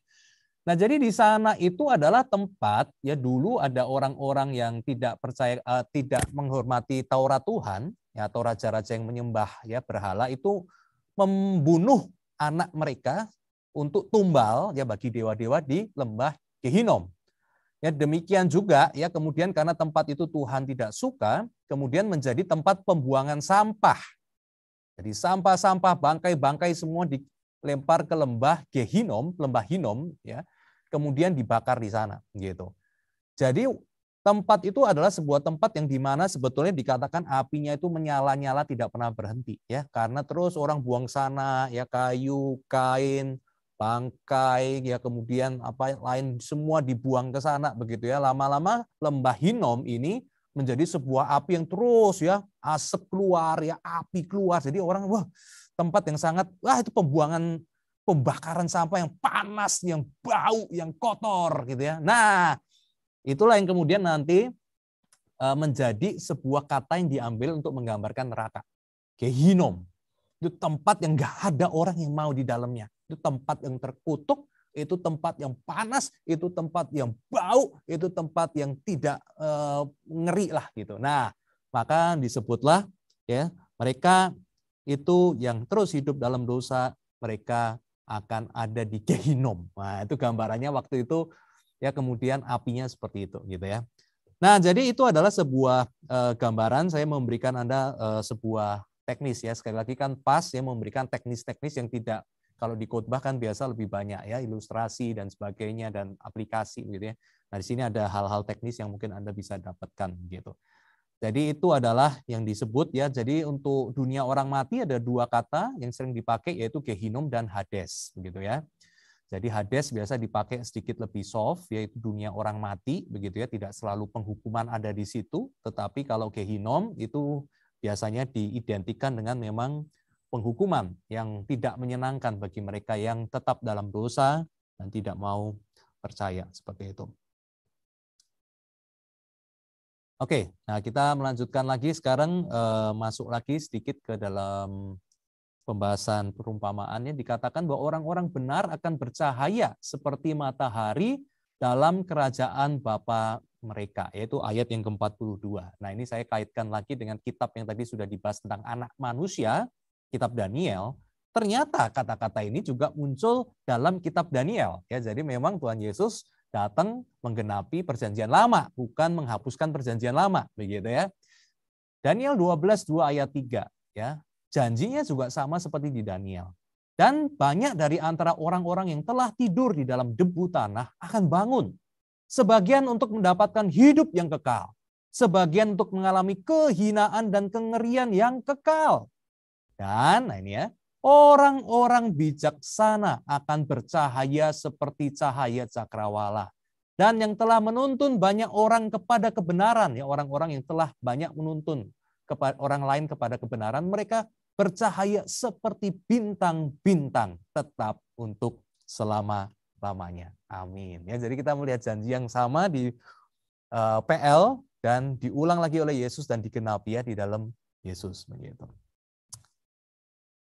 Ya, jadi di sini kita kemudian sudah itu ya, dan beberapa aplikasi yang bisa kita melihat ya, memang waktu itu diperlukan ya untuk menyembuhkan ya, time to heals begitu ya. Jadi kadang-kala kita ada kehilangan orang yang kita kasihi ya, kita butuh waktu untuk dipulihkan ya. Kita juga luka ya, butuh waktu dipulihkan gitu ya. Jadi ya waktu ya, kita orang Kristen ya kadang-kala juga sedih ya, bangkrut, kita bisa marah sama Tuhan ya, kita ada kehilangan orang yang kita kasih, kita bisa sedih, kita bisa kecewa sama Tuhan, kita sedang bikin bisnis ya, kita bisa ditipu sama orang ya, kita bisa kemudian bilang Tuhan ini buta ya.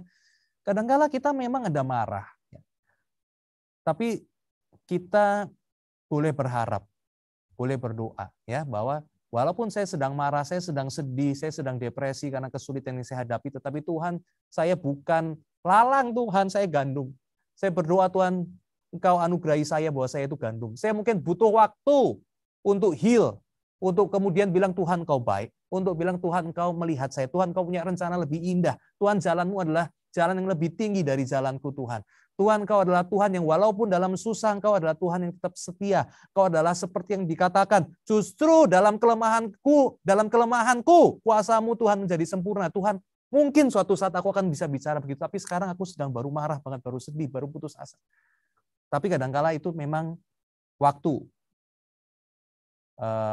bekerja ya. Tuhan bekerja, kita butuh waktu sebagai manusia untuk kita itu bisa pulih. Ya, tapi mari kita tetap berdoa dan percaya bahwa kita adalah gandum, umat pilihan Tuhan, dan kita tidak meninggalkan Tuhan, dan kita percaya di dalam waktu Tuhan, Tuhan aku akan dipulihkan, ya begitu.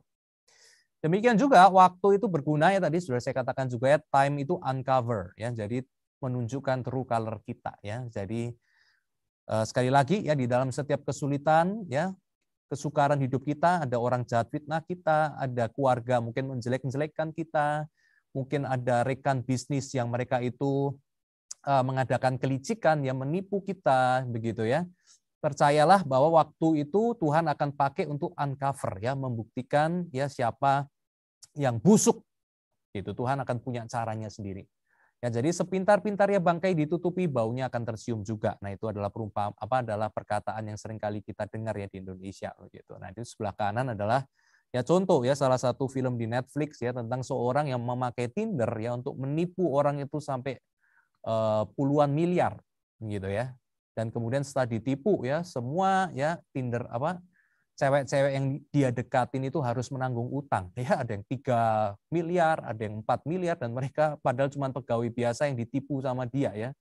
Namanya dipakai, ID-nya dipakai, KTP-nya dipakai begitu ya untuk tipu dia dapat duit, dapat pinjaman, setelah itu dibiarkan gitu ya. Nah, ini adalah tapi ya pada akhirnya ketahuan ya, akhirnya ketahuan, jurnalis ketahuan ya, kemudian jadilah film gitu ya. Dan kemudian ya sudah sekarang ketahuan deh dia busuknya kayak apa gitu ya. Gitu. Nah, kemudian waktu juga adalah sekarang orang sering mengatakan time is money begitu ya. Tetapi sekali lagi ingat Alkitab mengajarkan time is not all about money ya. Jadi selalu sadar bahwa waktu itu berharga, oleh sebab itu manfaatkan waktu yang ada itu dengan baik ya. Jadi di dalam hidup itu ya Anda bisa melihat di sini sini ya, mana itu. Nah, ya. Itu adalah long term, ya short term, ya hidup itu harus punya short term dan long term, gitu ya. Jangka pendek saya mau ngapain, ya jangka panjangnya mau ngapain, gitu ya. Kemudian waktu itu juga harus diisi dengan hal yang positif, ya di gambar kedua sini, gitu kan. Ya, dan kita harus hati-hati kalau kita mengisi dengan hal-hal yang negatif, ya begitu. Dan juga selalu kita harus pikir di sini ya hidup itu bukan cuma masalah wealth, kekayaan ya, tetapi bagaimana itu juga health perlu dipikir, ya physical health juga perlu dipikir, tidur yang cukup, ya mental health juga perlu dipikir, ya teman yang baik bersama dengan orang-orang yang kita kasihi, gitu ya. Spiritual health juga harus selalu dipikir, ya gimana saya dekat sama Tuhan, mengembangkan keintiman dengan Tuhan, tema GKI 2022 ya GKI Sunter. Nah itu juga kita perlu pikir ya, gunakan waktu untuk mendapatkan ya health itu juga, gitu. Nah, kemudian kita bisa melihat ya bagaimana waktu itu perlu ya, tetapi yang paling perlu juga adalah kita menyikapi waktu seperti apa. Itu yang disebut sebagai patience atau kesabaran ketabahan ya, kesabaran ketabahan. Waktu itu semua orang sama 24 jam, tetapi siapa yang sabar, siapa yang tabah menunggu waktu. Nah, itu satu hal yang beda gitu ya. Nah, oleh sebab itu bagaimana saya bisa menjadi orang yang sabar menghadapi waktu? Ya, gimana saya sabar nanti melihat anak saya itu ya bisa jadi anak yang baik, sekarang nih ngerepotin, jengkelin. Gimana saya bisa melihat pasangan saya menjadi pasangan yang lebih cinta Tuhan, lebih mengerti pasangan gitu ya.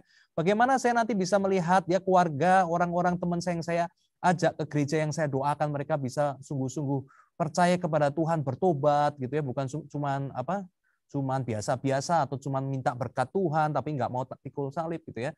Gimana kita bisa sabar dan tabah ya? Percayalah bahwa apa yang kita lakukan itu Tuhan tahu, dan biarlah kita melakukan apa yang kita kerjakan dengan setia. Nanti waktu Tuhan yang akan membuktikan. Maka pegang satu ayat ini, 1 Korintus 3 ayat yang ke-12. Entahkah orang membangun di atas dasar ini dengan emas, perak, batu permata, kayu, rumput kering, atau jerami, sekali kelak pekerjaan masing-masing orang akan nampak. Karena hari Tuhan ya akan menyatakannya. Sebab ia akan nampak dengan api dan bagaimana pekerjaan masing-masing orang akan diuji oleh api itu. Ya, jadi di atas dasar ini apa? Dasar ini adalah kalau kita baca ayat sebelumnya adalah dasarnya Tuhan Yesus.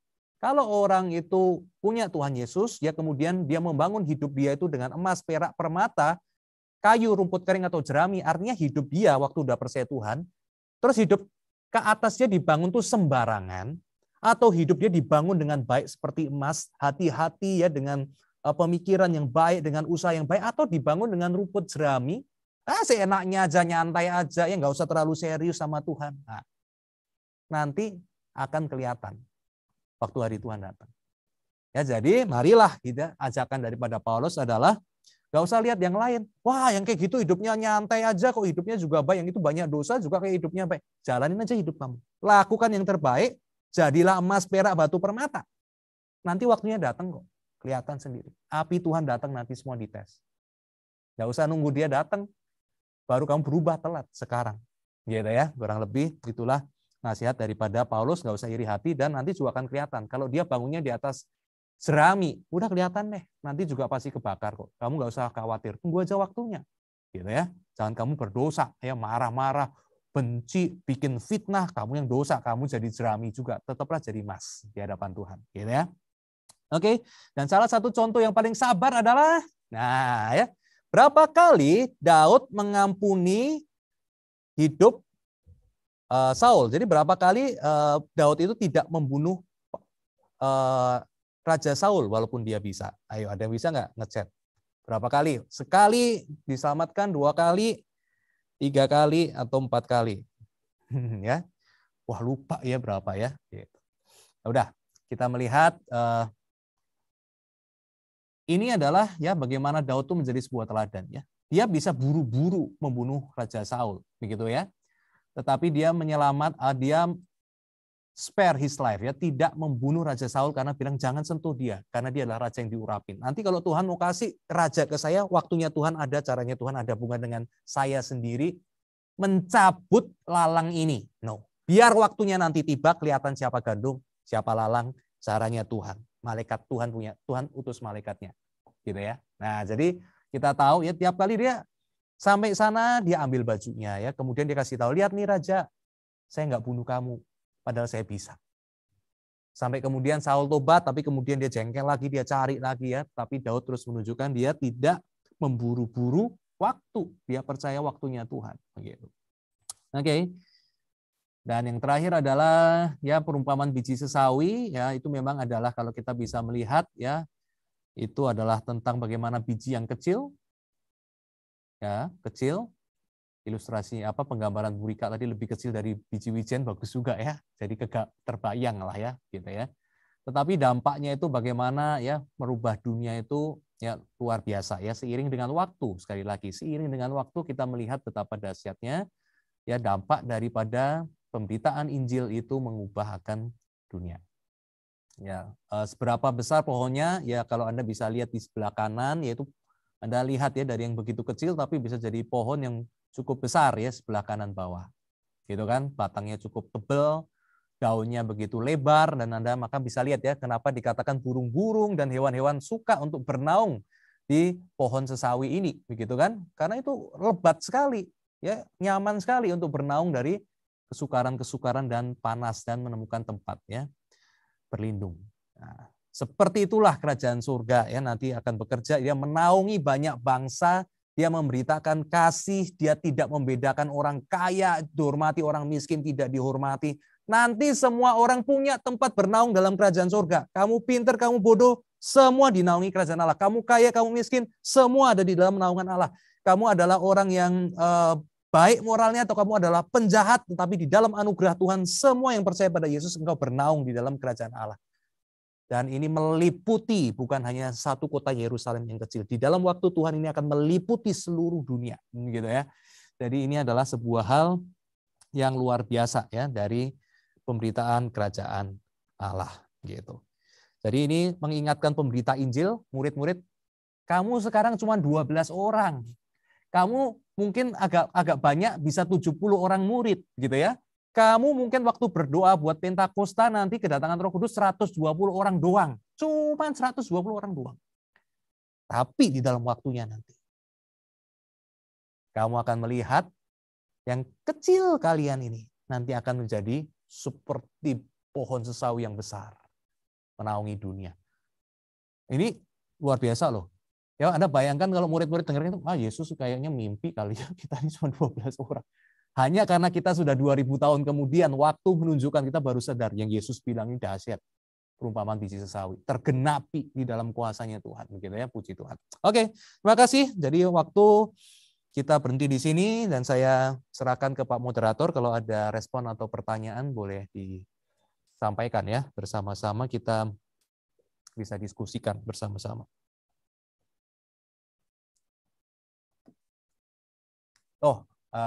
Belum keluar suaranya ya? Nah, terima kasih Contoh. Sorry tadi saya unmute. Ya. Ini ada beberapa pertanyaan Contoh ya. Ini pertanyaan dari Pak Pekarsa. Bagaimana pendapat mengenai kerajaan 1000 tahun atau dalam Wahyu 20 ayat 4 sampai 6 dan kerajaan sorga. Bagaimana juga pemahaman bahwa semua orang akhirnya akan masuk sorga, hanya saja ada masa penyucian atau mengalami neraka. Ya, jadi memang nanti kita juga akan ada di pas kita ya, mungkin beberapa minggu ke depan itu dari Matius pasal yang ke-24 gitu ya. Jadi Matius 24 ini juga adalah satu bukan khotbah di bukit ya, tetapi khotbah di sekitaran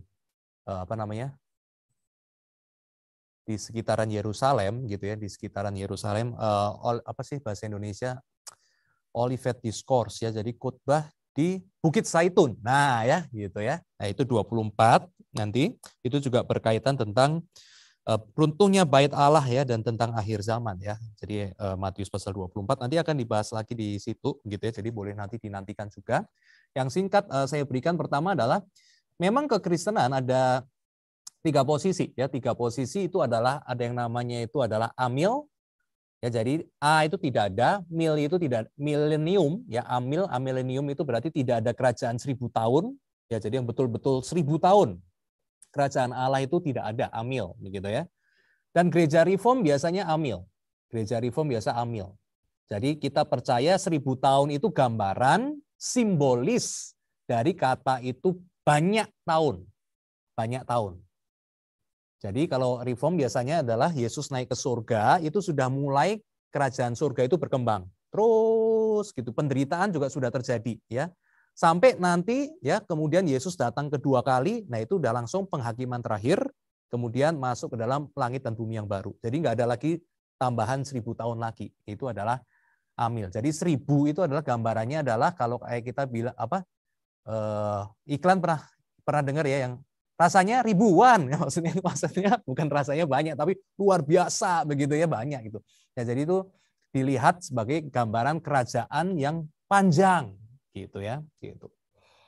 Itu kan kalau pakai numerologi ya, nomor 10 kali 10 ya, 10 itu kan angka paling banyak di tangan kita ya, jadi banyak kali banyak, jadi banyak banget begitu. Oke, kemudian kita 10 kali 10 kali 10 ya, 1000 berarti ya. Oke. Jadi itu luar biasa banyak gitu. Nah, kemudian ada yang namanya itu premil. Ya, premil. Premil ini yang nanti mereka itu mengatakan bahwa akan ada masa 1000 tahun begitu ya. Memang setelah masa ini, masa gereja, kemudian akan ada masa kesukaran besar. Ya, kemudian setelah masa kesukaran besar itu akan ada masa 1000 tahun lagi, baru kemudian penghakiman terakhir. Ya, jadi ada 2. Ada jeda dulu ya sebelum penghakiman terakhir gitu. Nah, ini adalah yang disebut sebagai premil. Pre itu sebelum gitu ya. Jadi sebelum penghakiman terakhir, sebelum penghakiman terakhir itu ada mil ya, pre-mil begitu. Nah, ini nanti yang biasa terkenal dengan adanya pengangkatan, rapture dan sebagainya itu biasanya ya terkait dengan premil begitu.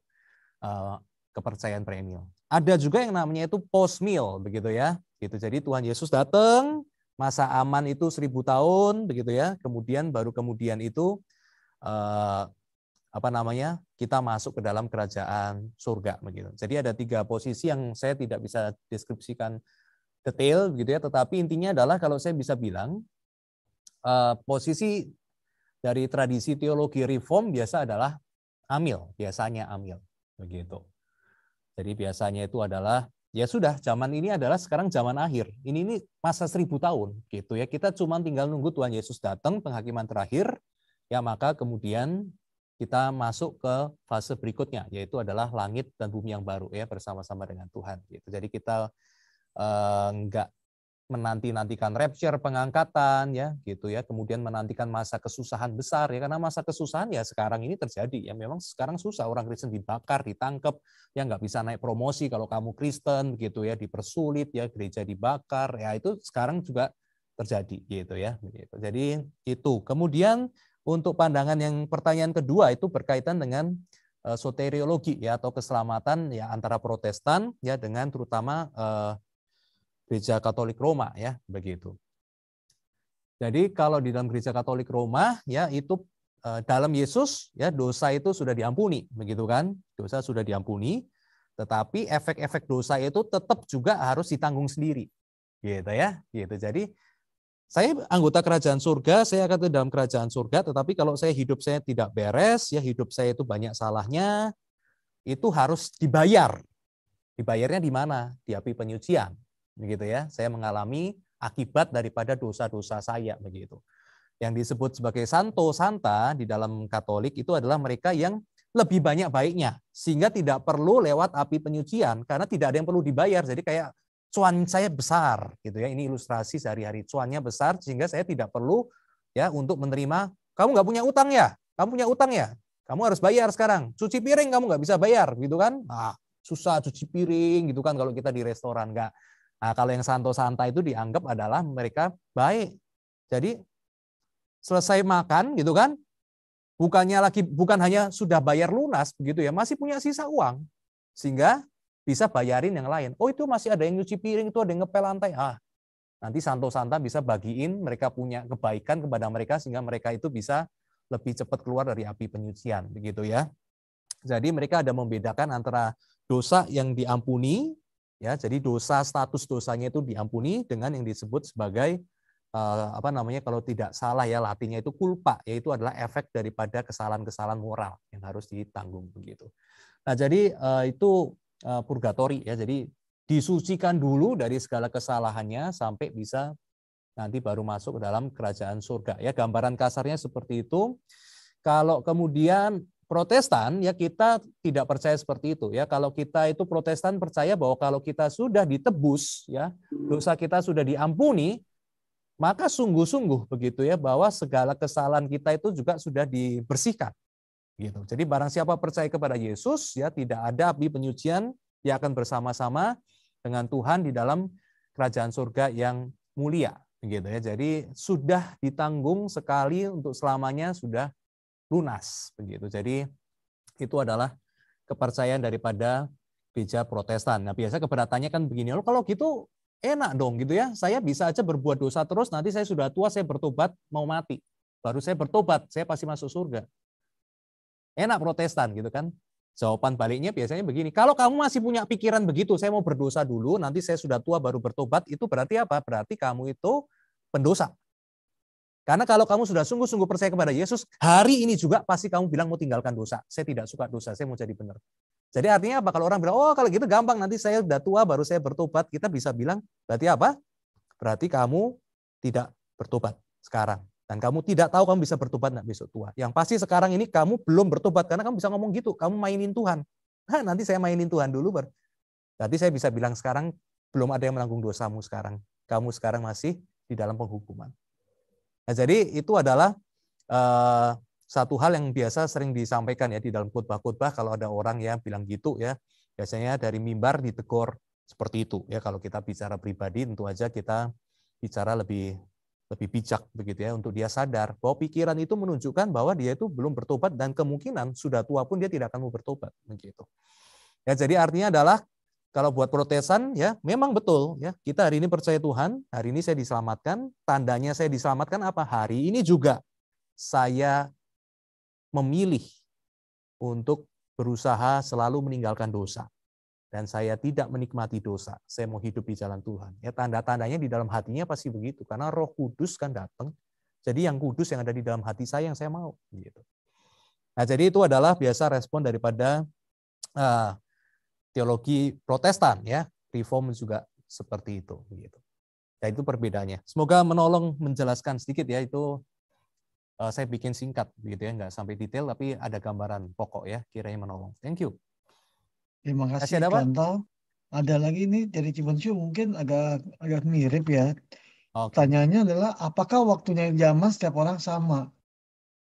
Apakah waktunya akhir zaman setiap orang sama? Nah, pertanyaan bagus. Jadi memang yang namanya akhir zaman itu ada dua ya, ada yang namanya akhir zaman kosmik ya atau akhir zaman global. Ada yang namanya akhir zaman personal, gitu ya. Jadi akhir zaman nanti satu saat waktu Tuhan Yesus datang, itu global, itu semua akan melihat. Yang hidup lihat, yang mati pun akan dibangkitkan untuk lihat bahwa Tuhan Yesus adalah Raja, dia datang kembali, yaitu global. Tapi ada yang namanya juga akhir zaman personal. Artinya adalah setiap orang itu begitu dia mati, itu sudah ditutup. Apa sudah ditutup? Ditutup keputusannya. Kalau dia tidak mau percaya Tuhan, dia bilang saya tidak butuh Tuhan, begitu dia mati, itu sudah tutup. Akhir zaman buat dia, keputusannya udah final, udah dicatat. Kamu enggak terima. Begitu. Jadi kematian kita itu adalah akhir zaman dalam bentuk personal karena sudah dikunci. Ya, begitu kita sudah selesai, sudah putusanmu selama hidup itu yang dicatat. Kalau saya menyerahkan diri saya sama Tuhan sungguh-sungguh dicatat. Kalau saya tolak Tuhan itu juga dicatat. Gitu ya. Jadi artinya adalah setelah kita meninggal, ya tidak banyak hal yang bisa kita lakukan untuk mengubah status kita di hadapan Tuhan. Oh, saya mau baik, nggak ada cerita lagi. Oh, saya mau percaya kepada Yesus, nggak ada cerita lagi di situ. Gitu ya. Jadi udah ditutup begitu ya. Oleh sebab itu kita perlu selalu serius begitu ya. Kita nggak tahu akhir zaman kapan datang begitu ya. Tetapi kita tahu ya mungkin Yesus datang besok, bisa minggu depan, bisa datang 100 tahun lagi, kita juga nggak tahu kapan, bisa juga. Gitu. Tapi yang pasti kita tahu, akhir zaman personal itu ada. Bahwa waktu saya akan habis, dan begitu napas saya habis, apa sikap keputusan saya yang terakhir kepada Tuhan, itu akan ditutup. Oleh sebab itu, ya marilah kita nggak tunda-tunda lagi ikut Tuhan. Nggak tunda-tunda lagi ikut Tuhan, pikul salib, ya sangkal diri. Sekarang, karena kita nggak tahu kapan ini semua akan berakhir. Jadi lebih baik kita selagi bernapas kita ambil keputusan yang terbaik ya untuk mengikut Yesus, pikul salib, sangkal diri, gitu ya, gitu. Thank you banyak Bu untuk pertanyaannya. Terima kasih Cuanto buat penjelasannya. Apakah ada dari teman-teman lain yang bertanya? Pak Prilly, Pak Steven,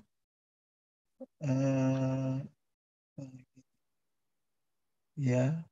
Pak Cita, Saya ada yang dong. mau bilang? Oh ya Pak Paulin, silakan. Saya mau nulis kepanjangan nih Cuanto.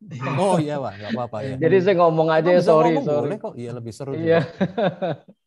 Ini kalau saya renungin dari khotbah di bukit ini contoh ya, terutama di Matius 13 ini. Kalau benar atau salah contoh, kalau saya nih berpikir mungkin ini perjalanan iman kita kali contoh ya. Dari hal penabur sampai ilalang dan sampai akhirnya menjadi berkat bagi orang banyak. Benar nggak ya contoh ya? Ya, thank you Pak ya. untuk pertanyaannya ya. Senang mendengar suaranya Pak Paulin. Biasa cuma dengar singer, sekarang dengar ini. Tadi di depan juga udah dengar sharing. Ya, jadi yang pertama adalah memang ini sudah kelanjutan ya daripada memang seperti Pak Paulin bilang ya, ada tahap demi tahap ya dalam kehidupan Yesus. Jadi khotbah di bukit itu selesai di 5, 6, 7 ya. 7 sudah selesai di bukit ya, dia kemudian melanjutkan lagi pelayanan dia, ya bergerak lagi ke daerah lain begitu. Nah, kemudian ya seiring dengan pergerakan dia yang menyembuhkan, ya kemudian mengajar, ya kemudian juga mengusir setan ya.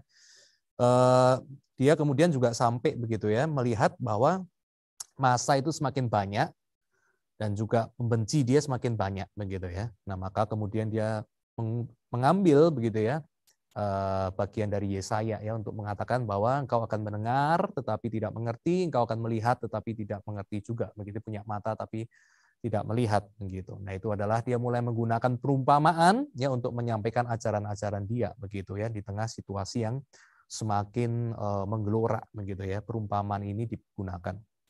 Nah, kemudian bagaimana perumpamaan ini terhubung gitu ya dengan kehidupan rohani kita? Ya, saya setuju ya. Kita harusnya seperti dikatakan di dalam khotbah di bukit yang Yesus katakan di dalam episode sebelumnya begitu ya. Itu adalah ya kita jangan lihat balok di mata orang lain ya. Lihat dulu di mata kita ya seperti apa begitu. Ya, jadi di sini kita bisa melihat ya waktu kita membaca Alkitab ini juga kita bukan untuk menghakimin orang lain ya, tetapi juga untuk melihat diri kita. Saya juga setuju hal itu begitu. Nah, tetapi satu hal yang kita nggak boleh lupa ya kalau dari PAS ini yang saya mau sampaikan adalah bagaimana ini bukan cuma sekedar untuk melihat diri kita, itu betul, saya setuju Pak Paulin katakan ini adalah melihat diri kita ya, diri kita itu tanah yang keras ya, tanah yang berbatu-batu atau tanah yang banyak semak duri. Betul, kita perlu lihat diri kita sendiri. Dan kita juga perlu lihat diri kita ya seiring dengan waktu begitu ya, kita ini menjadi betul-betul gandum atau kita ini lalang. Saya setuju kita harus berefleksi akan hal itu terhadap diri kita. Tapi salah satu hal yang saya lihat belum banyak disampaikan oleh pengkhotbah yang lain adalah bahwa sebenarnya ini bukan hanya untuk kita refleksi diri, tetapi juga waktu kita PI.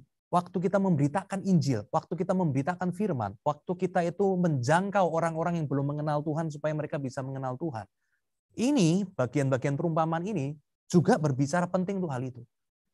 Jadi Yesus mempersiapkan adalah kamu nanti kalau beritakan Injil, jangan kemudian tabur benih. Ya ditolak, ya sudahlah, sudah ditolak, ya sudah saya nggak mau beritakan Injil lagi, susah Tuhan Yesus gitu kan. Taburin ini semua kayak jatuh ke tanah yang keras, gak ada yang terima. Nah, banyak di antara kita kalau nggak terima nasihat Yesus, kemudian kita putus asa, orang keras hati gitu. Tapi waktu Yesus kasih perumpamaan ini, kita lebih semangat beritakan Injil. Kenapa? Waktu saya beritakan Injil, saya mendoakan orang, saya berbagi pengalaman hidup saya bersama Kristus gitu ya. Saya pernah bangkrut tapi Tuhan menolong saya pernah punya masalah keluarga tetapi Tuhan nolong saya. Saya pernah punya masalah dengan relasi, saya pernah punya masalah stres dalam diri tapi saya kemudian menemukan Tuhan baca firman gitu ya. Aku sharing sama kamu, kamu dengar, boleh siapa tahu kamu terberkati. Waktu kita bagikan firman Tuhan begitu, kita udah siap. Ada yang keras. Biasa itu. Kita kecewa nggak? Enggak, karena kita tahu apa? Masih ada tanah kedua, ketiga, keempat. Dan kita berharap ada loh nanti yang dengar dari sharing saya, ada yang saya doakan, ada yang berbuah 100 kali lipat, 60 kali lipat, 30 kali lipat. Dia jadi pengikut Kristus berikutnya, dia jadi pemberita Injil berikutnya, dia jadi pelayan Tuhan, dia jadi hamba Tuhan. Jadi kita semangat karena kita tahu akan ada yang gitu, kita juga akan ada yang tahu. Begitu dengar kesaksian kita, wah puji Tuhan saya ikut kamu ke gereja, ya besok ya saya ikut ke gereja, kita ikut seneng gitu kan. Setelah 2 kali ke gereja, 3 kali kerja nggak nongol lagi. Kenapa? Ya, nanti saya bilang kalau saya jadi Kristen saya nggak dapat warisan. Sorry ya, udahlah, cukuplah kemarin 3 kali ke gereja, lumayan, thank you ya. Kecewa nggak kita? Kecewa kan? Tapi begitu kita ingat perumpamaan Yesus, kita bilang, biasa ternyata. Yesus sudah dari dulu kasih tahu, nggak apa-apa, saya akan tetap semangat beritakan Injil gitu kan. Nah jadi betul-betul sebetulnya perumpamaan ini menyemangati para rasul, para murid-murid, dan kita sekarang waktu kita itu memberitakan Injil Kerajaan Tuhan. Gitu ya. Jadi itu ada 2 hal ya. Keluar Injil Tuhan, firman Tuhan ini ada bicara waktu kita keluar memberitakan firman Tuhan. Demikian juga firman ini juga bicara ke dalam. Ya, waktu kita melihat diri kita. Ya, apakah saya sudah jadi tanah yang keras? Apakah saya sudah jadi tanah yang berbatu ikut Tuhan cuma kalau dapat berkat, gitu kan? Apakah saya adalah orang Kristen yang berkelimpahan, sukacita, damai sejahtera, atau saya dihimpit, ditipu oleh tipu daya dunia dan harta kekayaan, gitu kan? Nah itu juga bisa refleksi ke dalam, gitu ya. Jadi thank you banyak Pak. Jadi dengan ini saya menjawab, gitu ya. Jawabannya Pak Pauline betul, bilang itu betul, melihat ke diri sendiri. Hari ini juga pas tambahkan satu hal, bagaimana waktu kita semangat ya menjangkau ya keluar juga, ini juga ayat-ayat ini, perumpamaan-perumpamaan ini juga membantu kita di jalan yang benar, gitu ya. Gitu. Thank you banyak Pak Pauline pertanyaannya. Mantap. Terima kasih Cuantau atas penjelasannya nih. Nah, karena waktu berhubung waktu sudah pas jam 12 siang. Ya, pertama-tama saya mengucapkan terima kasih buat Pak Pekarsa, Bu Unsyu, Pak Pauline atas pertanyaan-pertanyaannya sehingga menambah pemahaman kita lebih dalam. Terima kasih juga buat Cantau yang sudah menjelaskan lebih dalam juga topik pas hari ini. Ya, nah, untuk mengakhiri kita akan doa penutup dulu. Kami mengundang Ibu Rika mungkin untuk melakukan doa penutup. Oke, kita berdoa ya sama-sama. Tuhan Yesus, terima kasih untuk saat ini yang Kau berikan kami semua. Penjelasan-penjelasan firman-Mu Tuhan. Kiranya Kau pakai juga Pak Markus lebih lagi Tuhan untuk menjangkau kami semua lebih mengerti Tuhan. Lebih menjadi berkat buat semuanya Tuhan. Biarlah Tuhan apa yang di-sharingkan, apa yang dijelaskan, firman-Mu yang boleh tertanam dalam hati kami, boleh kami aplikasikan Tuhan, bukan sekedar apa kami mengetahui, tapi kami boleh aplikasikan dalam kehidupan kami sehari-hari. Dalam tangan-Mu Tuhan, kami serahkan juga waktu-waktu ke depannya Tuhan, Engkau yang menolong kami untuk mempersiapkan kami esok untuk ibadah Tuhan di gereja on-site. Terima kasih Tuhan, dalam nama Tuhan Yesus, kami peralaskan doa ini. Amin. Thank you, Contoh Markus. Amin. Thank you banyak ya Pak Thank you Peter. Contoh Iya, Markus. saya Apalagi nih Yo ya. Budi, thank you. Romo, Pak Polin, Teman-teman, Pak thank Anto, you. thank you. Bu Bye-bye. Rika, Pak Thank Jobudi, you thank you. semua. Tetap semangat. Yang lain yang Sampai belum minggu datang di layar depan. saya sampaikan salam Amin. juga. Bu Wensiu, Yo, ya, thank you. Thank you bye. semua. Terima kasih juga yang menonton YouTube, ya terus bertumbuh ya dalam iman kita. Amin. Pak Steven, thank you juga Pak Steven, Pak Cita, Tuhan berkati.